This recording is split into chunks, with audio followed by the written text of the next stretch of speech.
Good morning, everybody. It is October 28th, and me and Tommy are headed out to try to kill something. It's a nice morning. It's about 30 degrees. There's frost. Beautiful. It's perfect. The bucks are starting to move. We are going to try to get something this morning. Josh's daughter killed a nice one last night. And so we're going to try to capitalize on something out here this morning. Stay tuned. All right, it's a night hunt. We did not see, well, Tommy saw something this morning, ran off through the woods. Couldn't really tell, but we didn't see anything else. So we're heading back to this little island that we hunted on opening day. Hopefully we see something back here. We're going to kind of scout our way in. There's a dead deer right over here, just over this little hill. So somebody got something out of here, but we're going to try to go get something else. Ready, Thomas?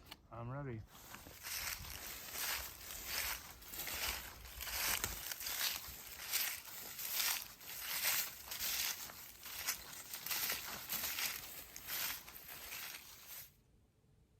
Hey guys, we are back up in the tree.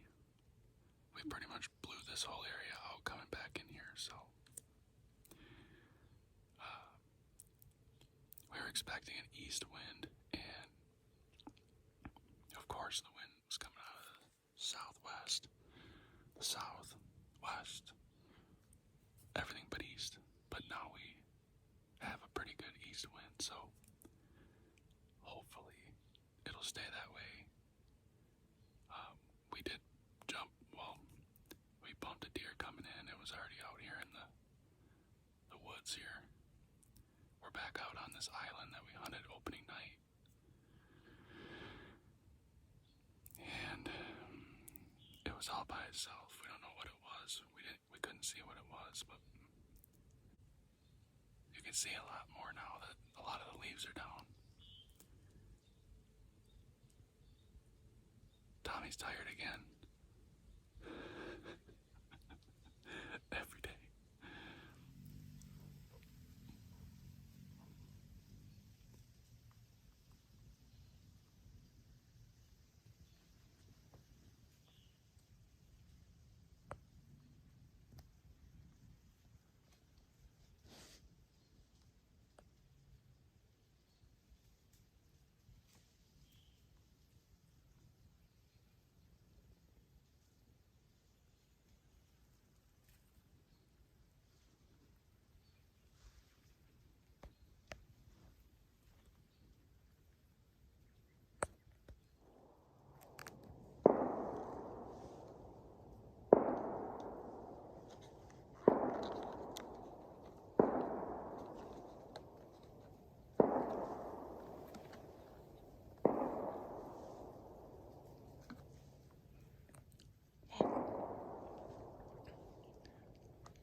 That woke you up, didn't it? Wish I was.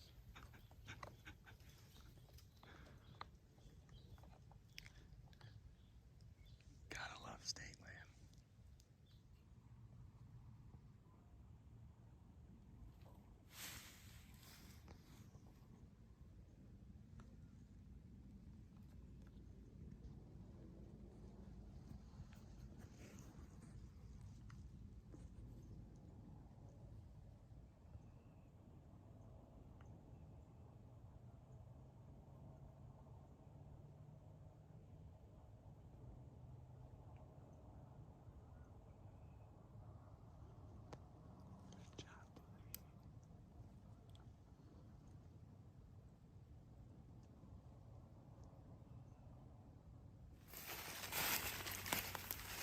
Well, there she is.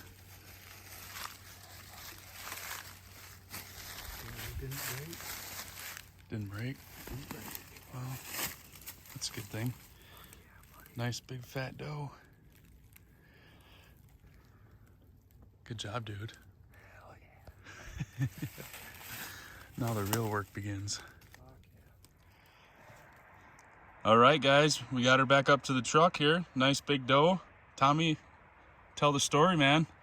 Oh, there's not much to it. She came in at last light with a couple other does, and you know, it was pretty quiet all day. Didn't see anything really. Then they came in at basically last light and got over about 20 yards from the tree and looked right up and seen the sticks. So she started stamping and took her. Yeah. Well, that little, and the reason I apologize again, guys, about the not getting the shot on video again. They come in so fast.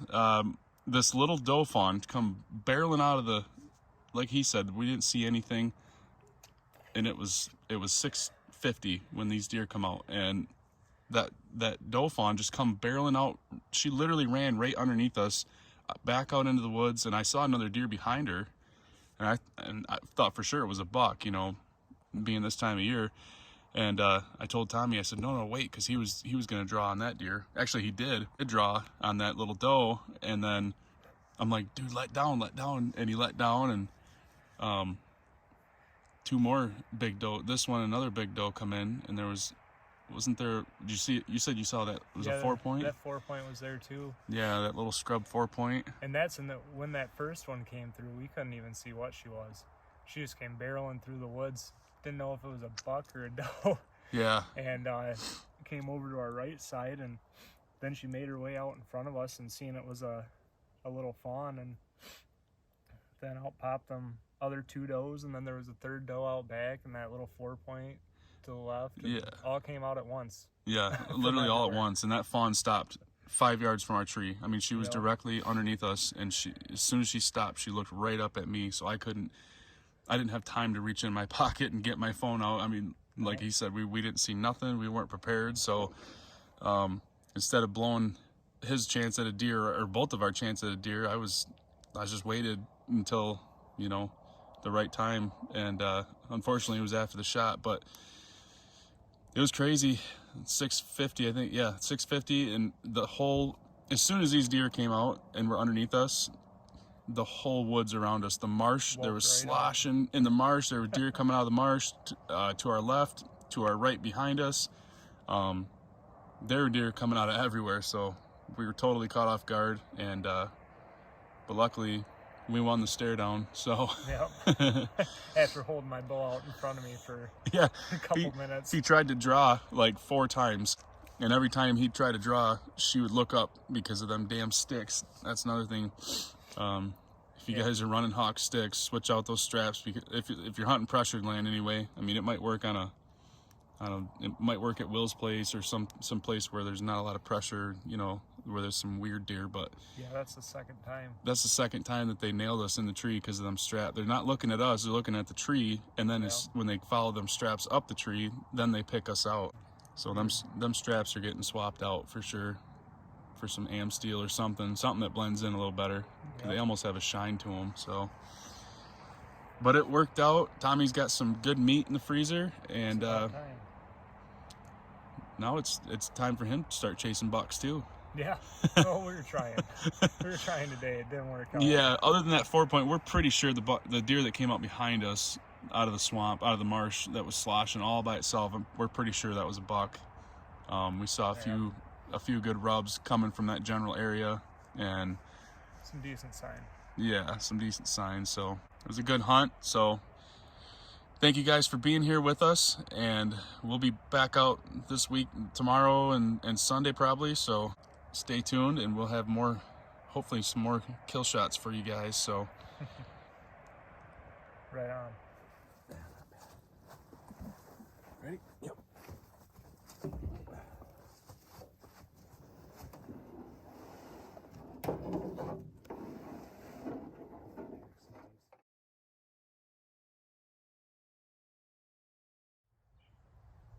Well, guys, I hope you enjoyed that hunt. Before we get into our next hunt, I want to say congratulations again to Tommy on that big doe. It was fun to be there with him. It's always fun when him and I get together in the trees. So in this next hunt, Josh and I, yesterday morning, we went out, and stick around after the hunt. I'm going to give you a little backstory.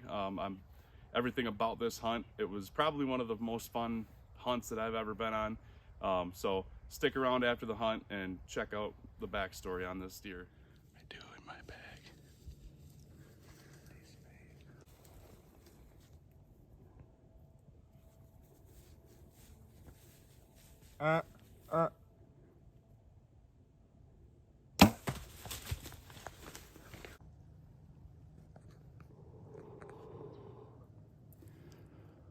Well, guys, we literally got set up 5 minutes ago,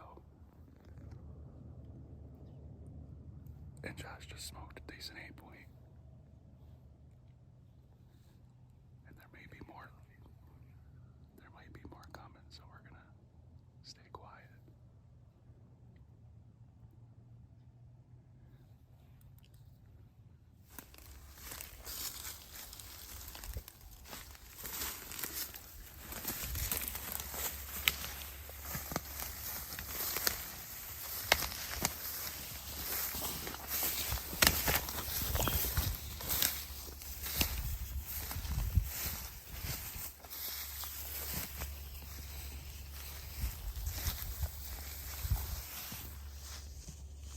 We're right up there.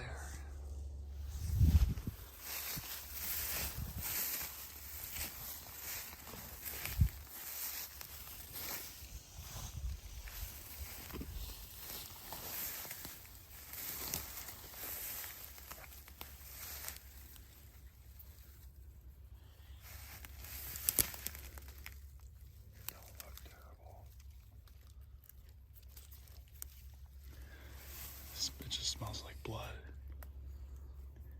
Yeah, it's pretty good blood.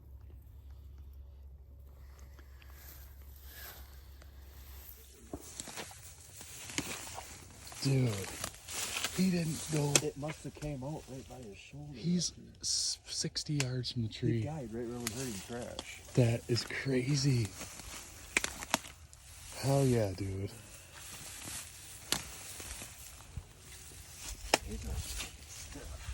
Oh, that's so awesome, dude. So happy we found him. Yeah, it had to have went in. You know, you were back, but he was quartering, so it had to have been perfect. It definitely ain't nothing huge. You stop that right now.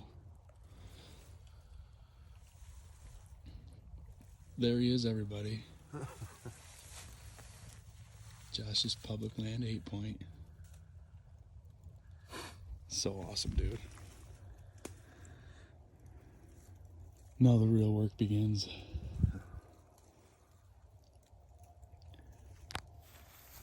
It's a good thing he didn't go very far because there was no blood.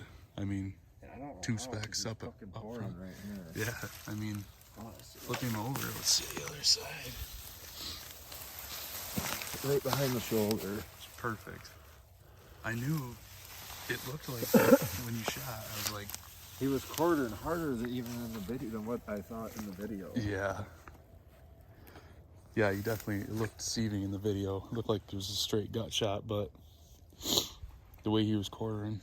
He was blown right out. I can't believe we didn't see the fucker go down. I know. We were too busy fucking Right. High-fiving and hooting. Holy crap, that's awesome.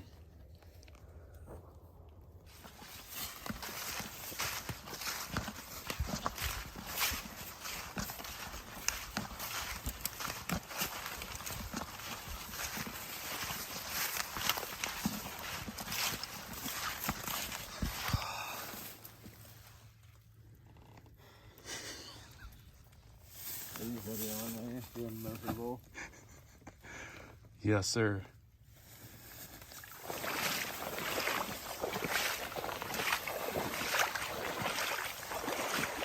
The things we do for deer.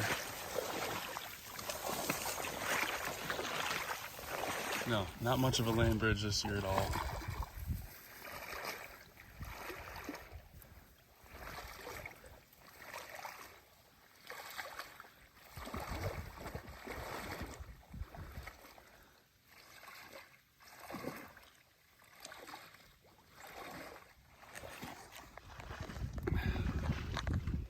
Hey guys, If this ain't hardcore, I don't know what it is. Got 2 bows. Got my boots strapped to the front of my waders. Hope you can see my backpack. We got everything though. As soon as we get across this and up that little hill, be clear sailing, 2 tracking. The beavers made this part of the drag a little easier though, so we're thankful for that at least.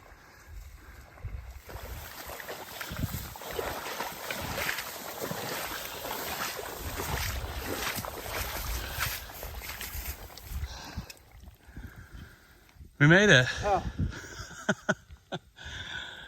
Whew.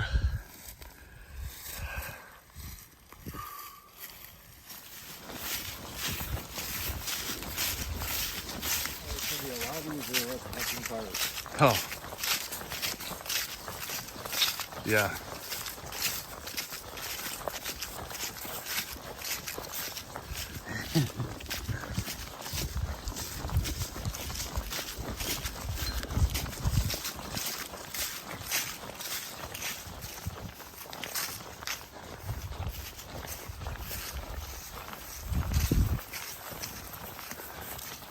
There's the truck.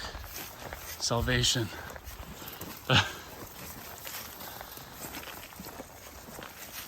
Josh's girlfriend was kind enough to hand deliver us a cart. Make the rest of this drag way easier. Mm-hmm.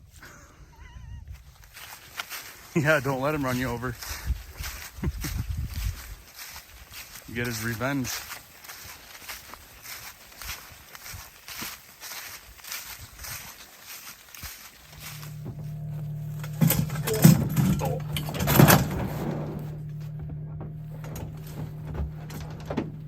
Getting off.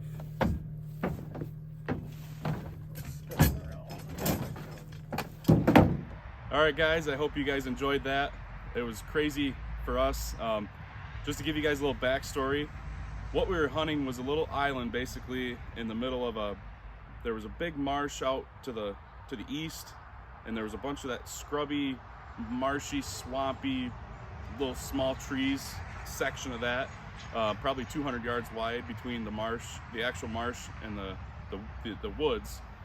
So our strategy was to get out on that little island, and it was kind of we figured it would kind of be like a crossing, a natural high spot out in the marsh there that the deer would gravitate towards. And we didn't see any sign out there, but Josh did have a camera out there last year, and he had a few good bucks on it, and we knew there was about a 2-week window where they were coming through there. So we went in blind this year. We didn't scout it. He didn't have a camera out there. We just knew that this was the time to be in there, and so we snuck in. We were actually running a little late. In the video where I said we just got set up, we figured about an hour to get out there and set up. Well, it actually ended up being about 2 hours. We got to the parking spot later than we should have. We got there and we got out there. We got a little turned around in the woods in the dark. It was real heavy fog that morning, misting. It was hard to navigate. You could only see about 10-15 feet in front of you with your headlamp. So it took us a little while to get out there, but we got set up, and I hung my bow up.